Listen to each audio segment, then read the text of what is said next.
ये आकाशवाणी है। अब आप विमलेंदु पांडे से समाचार सुनिए। भारत को गुप्तचर एजेंसियों से ये जानकारी मिली है कि आतंकवादी संगठन देश में फर्जी कंपनियों के जरिए शेयर बाजारों में निवेश कर रहे हैं। गृह मंत्री सुशील कुमार शिंदे ने आज नई दिल्ली में अपने मंत्रालय की मासिक रिपोर्ट प्रस्तुत करते हुए ये खुलासा किया। उन्होंने कहा कि गृह मंत्रालय इस बारे में नजर रखे हुए है और इंटरपोल को भी सतर्क कर दिया गया है। उन्होंने कहा कि आतंकवादी फर्जी कंपनियों के जरिए शेयर बाजारों में पैसा लगा रहे हैं।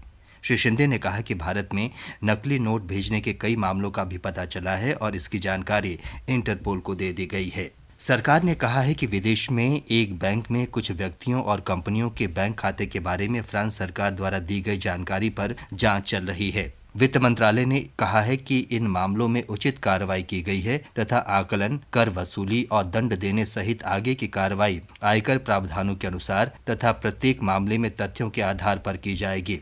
मंत्रालय के बयान में कहा गया है कि खाताधारियों के बारे में विदेशी कर अधिकारियों से और जानकारी प्राप्त की जा रही है। मंत्रालय ने यह भी कहा है कि ये जानकारी भारत और फ्रांस के बीच दोहरे कराधान निवारण समझौते की गोपनीयता के तहत आती है और इसका इस्तेमाल केवल कर संबंधी उद्देश्यों के लिए ही किया जा सकता है।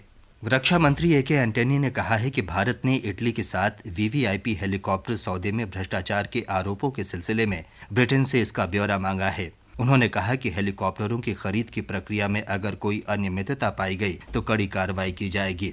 आज नई दिल्ली में संवाददाताओं से बातचीत में श्री एंटनी ने कहा कि सरकार इन आरोपों की सच्चाई का पता लगाने के लिए पूरी गंभीरता और ईमानदारी से प्रयास कर रही है। ये पूछे जाने पर कि क्या इन आरोपों की सीबीआई से जांच कराई जाएगी, श्री एंटनी ने कहा कि ब्रिटेन और इटली से इन सौदों का पूरा ब्यौरा और तथ्य प्राप्त करने के बाद ही इस बारे में फैसला किया जाएगा। सरकार ने कहा है कि वो गेहूं के बढ़ते मूल्य पर अंकुश लगाने और उसके अतिरिक्त भंडार को उपयोग में लाने के लिए 65 लाख टन गेहूं बड़े ग्राहकों और व्यापारियों को बेचेगी। इसके अलावा नेफेड, एनसीसीएफ तथा केंद्रीय भंडार के जरिए खुदरा ग्राहकों को बेचने के लिए 5-5 लाख टन अतिरिक्त गेहूं और चावल जारी करने की भी मंजूरी दी गई। इन दोनों फैसलों को आज आर्थिक मामलों की मंत्रिमंडल समिति ने मंजूरी दी। सरकारी विज्ञप्ति में कहा गया है कि खुले बाजार में बिक्री की योजना के तहत गेहूं और चावल की बिक्री से बाजारों में इनकी उपलब्धता बढ़ेगी और इनके दाम कम हो सकेंगे। वित्तीय स्थिरता और विकास परिषद की 5वीं बैठक आज नई दिल्ली में वित्त मंत्री पी चिदम्बरम की अध्यक्षता में हुई।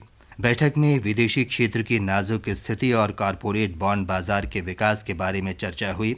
सरकारी विज्ञप्ति के अनुसार वित्त मंत्री हाल के वैश्विक घटनाक्रमों, विशेषकर यूरो क्षेत्र और अमेरिका की वित्तीय स्थितियों की समीक्षा की। परिषद ने निवेशकों के हितों की रक्षा और कानूनी पाबंदियों को हटाने के उद्देश्य से कंपनियों के ऋणों के नियामक ढांचे को तर्कसंगत बनाने के उपायों पर भी चर्चा की। 2008 के मुंबई आतंकी हमलों में शामिल होने के आरोपी लश्कर-ए-तोयबा के कमांडर ज़की-उर रहमान लखवी और 6 अन्य लोगों पर पाकिस्तान में चल रहे मुकदमे में बचाव पक्ष के वकीलों ने अभियोजन के 5 गवाहों से अपनी जिरह आज पूरी कर ली। अभियोजन पक्ष के गवाहों में संघीय जांच अधिकारियों के अलावा खुफिया एजेंसियों के कर्मचारी शामिल हैं। इन लोगों से रावलपिंडी की कड़ी सुरक्षा वाले अडियाला जेल में कई घंटों तक बंद कमरे में जिरह की गई। इन गवाहों ने पहले अदालत को बताया था कि आधुनिक संचार उपकरणों की खरीद के लिए पाकिस्तान से अमेरिका धन भेजा गया था। इन उपकरणों का उपयोग मुंबई हमलों में किया गया था। श्रीलंका की दंगाग्रस्त वेलिकाडा जेल में सभी 39 भारतीय कैदी सुरक्षित हैं। स्थिति संभलने के बाद भारतीय अधिकारियों को वहां जाने की अनुमति दी जाएगी।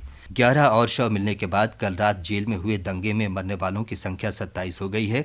मृतकों की संख्या और बढ़ सकती है क्योंकि 5 अन्य लोगों की स्थिति गंभीर बनी हुई है। जेल में सेना का तलाशी अभियान जारी है। इसके साथ ही ये समाचार बुलेटिन समाप्त हुआ।